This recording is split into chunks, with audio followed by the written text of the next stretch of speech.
English shorthand dictation at 100 words per minute. Ready? Start. I am extremely happy to be here with all of you at the International Day of the Disabled Persons.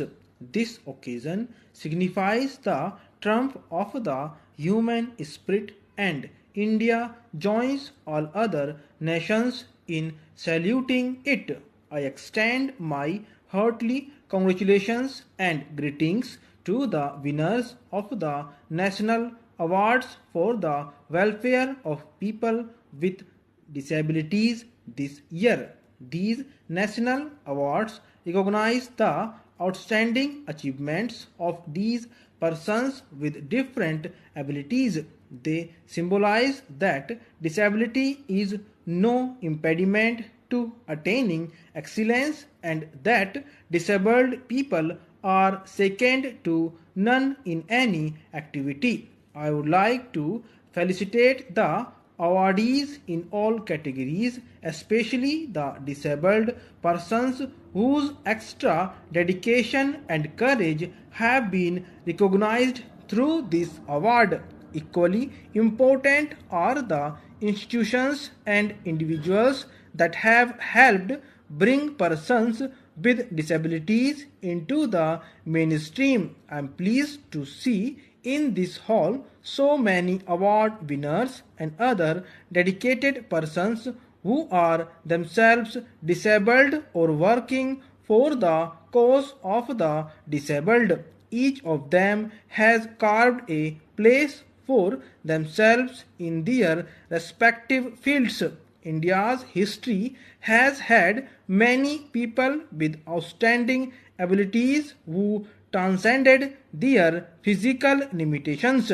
The philosophy of sage Astavakra, the bravery of Rana Sanga, the poetry of Surdas are a cherished part of our heritage. Such people have been the torch bearers of our society, shedding light and bringing hope and courage to millions of people. Today, too, there are many talented persons in music, dance, painting, literature who have surmounted physical challenges to achieve their goal.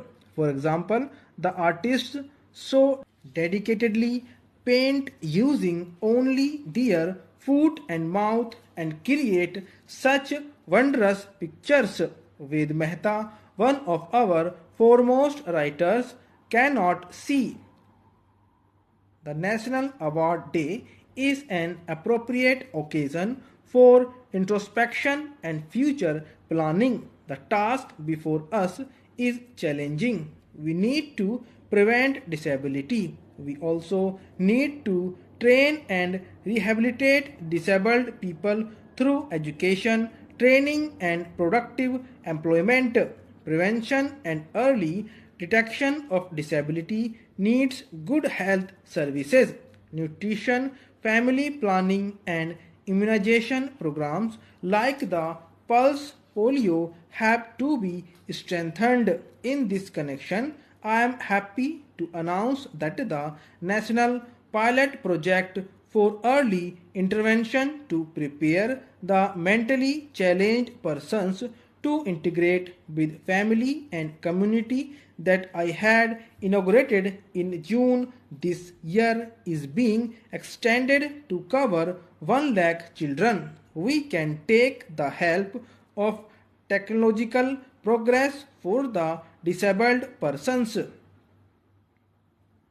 I would like that the price of all such aids and appliances is reduced through appropriate social and government intervention so that even the poorest person can use these devices and improve the quality of his life.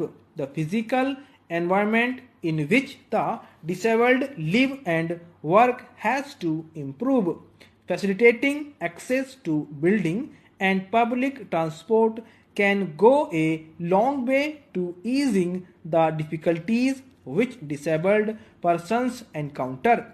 Constructing ramps, modifying transport, etc. will help create a barrier-free environment for the disabled. Such efforts would give greater autonomy to the disabled. Society owes this much to our disabled citizens, as often it is the socio-economic conditions that have created the disability. We must use the many scientists, engineers, and technicians, both in the government and in the private sector, to research and develop techniques and products that will benefit the disabled.